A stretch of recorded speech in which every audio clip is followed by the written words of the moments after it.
বন্ধুরা আমরা round series layout দিচ্ছি। আমাদের হেড মিস্ত্রি, আমাদের দুজন মিস্ত্রি লেআউট চলছে আমাদের কাজ।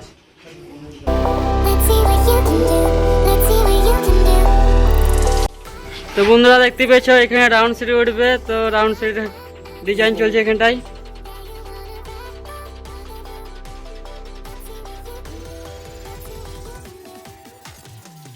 লেআউট মোটামুটি শেষের দিকে, সিরিজ সেন্টারিং দেখাবো আবার।